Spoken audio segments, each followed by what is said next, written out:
안녕하세요. 두 번째 시간입니다. 첫 번째 시간은 아무래도 잔소리 같은 이야기가 많이 있었죠. 그러나 피가 되고 살이 되는 이야기들 거라고 생각을 합니다. 그러면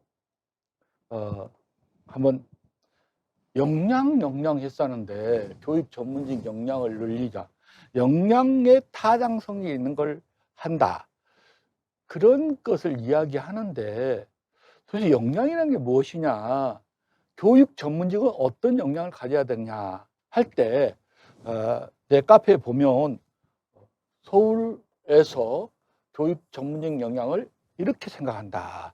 이런 얘기가 있고, 또 경기 교육 전문직 역량 하면 그게 나옵니다.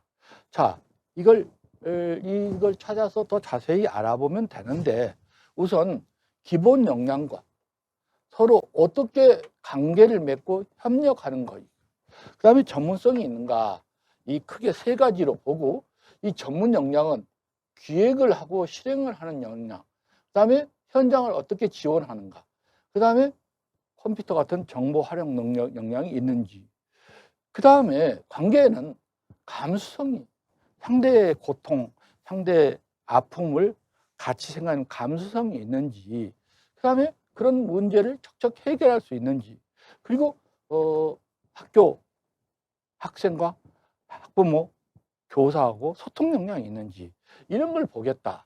그다음 기본 역량은 혁신, 항상 비판하고 대안을 제시하는 혁신 역량, 그 다음에 항상 배우고 익히는 학습과 성장 역량, 그 다음에 자기가 스스로 관리할 수 있는 역량이 있는지, 이게 교육 전문직이 갖춰야 할 기본 역량이다. 이걸 보는데, 그럴듯하지만 이게 과연 뭔 말인지, 또 그럴싸하지만 별로 안 들립니다. 그래서 내가 이렇게 다시 해본 것은 열정. 흔히 교육 전문직 관 이런 거 할 때 왜 교육 전문직이 되려고 하죠? 이런 면접이나 또 자기소개서, 역할계획서, 이건 아주 단골 문제입니다. 2차에. 그래서 왜 교육 전문직의 뜻을 두었는지, 이거에 대해서 우선 기본으로 넘어갑시다. 심층 면접의 단골 문제고, 올해도 역시 이 문제가 많이 출제되었습니다. 자, 그러면 먼저 제일 제가요, 교장 선생님이 너는 전문직이 되면 딱 좋을 것 같다 해서 왔습니다 하고 저한테 상담 오는 사람들, 이게 제일 많아요. 그런데 내 인생은 내 건데 교장 선생님이 권장해서 그랬어요 하면 주체적으로 보일까요? 주체적으로 보이지 않습니다. 또 솔직히 말해서요, 교감 승진하기 힘든데 승진하기 위해서 그래요. 저 일정 점수가 나쁜데 이게 교육 전문직 되면 승진된다면서요. 물론 그럴 수도 있죠. 근데 속으로는 글쎄, 일정 점수가 나쁜데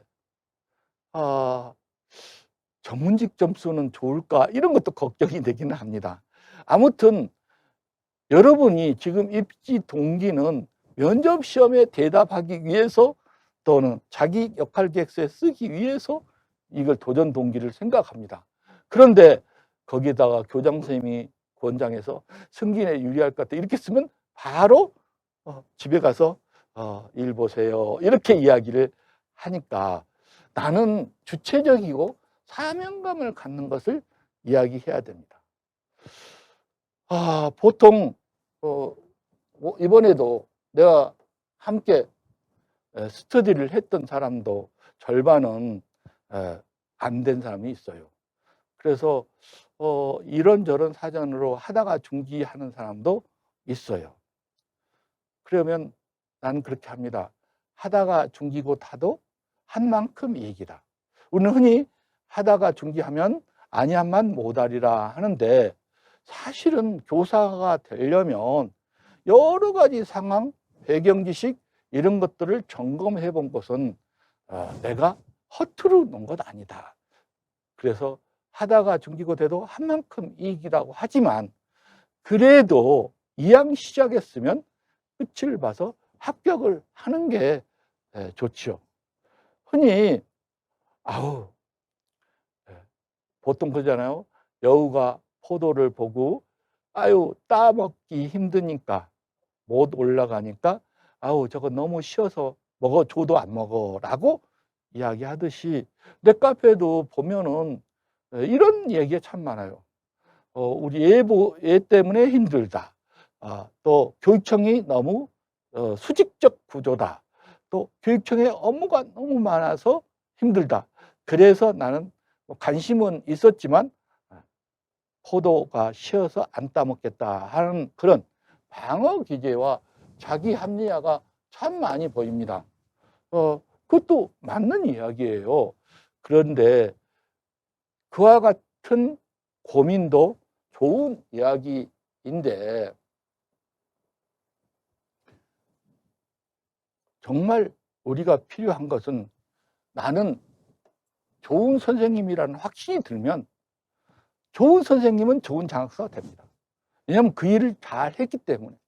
그래서 내가 좋은 선생님일 때 승진을 못해서 점수가 나빠서가 아니라 좋은 선생님이니까 좀 단위를 바꿔서 또 나이에 따른 업무가 있기 때문에 새로운 일을 바꿔서 좋은 장학사가 되겠다고 이야기하는 게 이런 바탕에 출발해야 됩니다. 그래서 나는 교육을 더 사랑하고 싶어서 내가 학급의 인원은 30명을 사랑하는 것도 좋은데 더 넓은 분야에서 진짜 교육을 사랑하기 때문에 선생님들이나 학생들이 불편한 교육 제도를 고쳐서 새롭게 사랑을 나눠주고 싶다. 이런 교육을 사랑하기 때문에 전문직이 되겠다. 사실 저는 그랬습니다. 저의 생각은. 저도 전문직에 합격한 다음에 너무 제일 기뻤죠. 인생에서 지금 뒤돌아봐도 합격 통지서를 받고 가장 기뻤던 것 같아요. 그렇지만 우리 애들한테 헤어진다, 직접 교육에서 헤어진다는 마음에 솔직히 뒤돌아서 눈물을 흘렸습니다. 막상 내 제자는 이제부터 없는구나. 이런 생각에 안타까워했어요.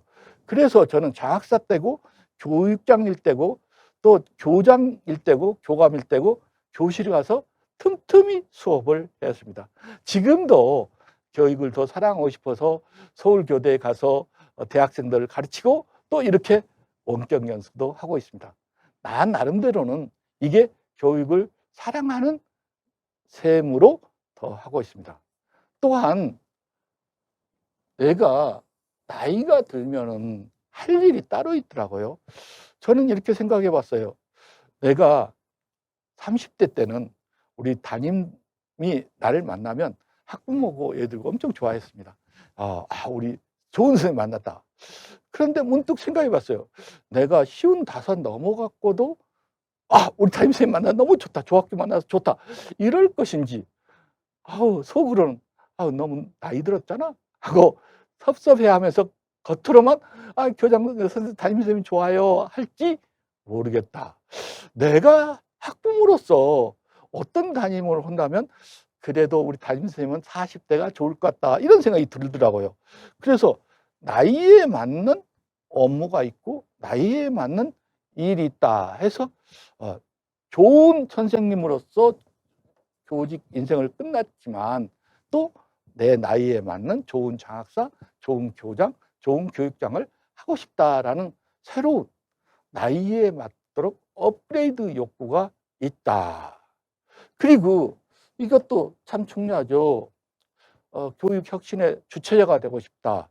저는요, 교사 때도 교장 선생님 때 편지를 많이 썼어요. 이렇게 하면 좋지 않겠어요? 이건 이렇게 하면 어쩔까? 건의문을 자주 올렸어요. 물론 장학사 때, 장학관 때도 계속 올렸지만 그 올릴 때 이래요. 윗사람이 내 건의사항을 받아주면 통과되고 윗사람이 아니야, 그건 이렇게 돼 하면 묵살되는 거예요. 그러면 내가 교장 선생님한테 건의만 하는 게 아니라 내가 교장이 되어서 직접 내 생각을 실행하면 건의해서 통과된 건 50%지만 내가 교장이 되면 80%는 내 뜻을 펼칠 수 있지 않느냐. 이런 생각으로 내가 교육을 조금 더 주체적으로 변화시키고 혁신시키는 사람이 되고 싶어서 도전했다. 이런 얘기가 되죠. 그래서 이게 세 가지를 쓰는 게 아니고 이와 같은 생각으로 이제 왜 장학사가 되려고 하죠? 나는 이래서 됩니다가 있어야 공부해도 힘들어도 앞으로 나갈 자신이 있고 또 면접시험이나 논술을 쓸 때도 그 얘기가 들어가야 되고 또 역할계획서나 자기소개서도 마찬가지로 그런 얘기가 들어가야 됩니다. 그래서 훌륭한 교단에서 교육 실천자가 되기도 했지만 나이가 들면 또 나이에 맞도록 교육 경영자가 되고 또 교육 방향을 좌우로 조정할 수 있는 장학관이 되는 이런 것들이 필요하다. 아무튼 이 전문직 공부가 제가 힘들다 했잖아요. 힘든다. 물론 어떤 사람은 1년 만에 합격했다고 해요. 그 사람은 대단히 훌륭하지만 1년 만에 합격을 하는 사람이 많지는 않습니다. 그러니까 힘드니까 결심은 남이 장애 간다고 같이 따라서 지게지고 장애 가지 말고 나 나름대로 이유를 생각해서 결심을 신중하게 해야 됩니다. 왜냐하면 결심을 적당히 하다가 포기하고 뭐 하면 아주 짜증나거든요. 다만 한 번 결심을 한 다음에는 실천은 아주 치열하게 해야 돼요. 뒤돌아보지 마세요. 한다고 해놨다가 그만둘까요? 어쩔까요? 이러면 정말 본인이 에너지가 기가 딸립니다. 그래서 결심은 신중하게 하고 한번 결정했다면 치열하게 앞으로 앞만 보고 달릴 수 있는 그런 사람이 되기 바랍니다. 그래서 여러분이 현재 좋은 선생님이셨는데 좋은 장학사로 발을 디딜 수 있도록 하기 바랍니다. 김범수 다음 김범수가 이런 말을 했더라고요. 배는 항구에 있을 때 가장 안전합니다. 하지만 그것이 배의 존재가 아닙니다. 안전하다고 항구에만 그대로 있다 보면 배가 바다로 나갈 수가 없잖아요. 그래서 그냥 적당히 살래 하고 그냥 가만히 있어도 선생님 하는데 뭐 교장교감 되려고 하고 뭐 장학사 되려고 하나 하면 배가 배의 구실을 못하지요. 바다에 나가기 위해 물 위에 뜨고 바다에 항해를 하기 위해서 배가 있는 거지 않습니까? 그래서 여러분은 도전을 한번 해보는 것도 매우 중요합니다.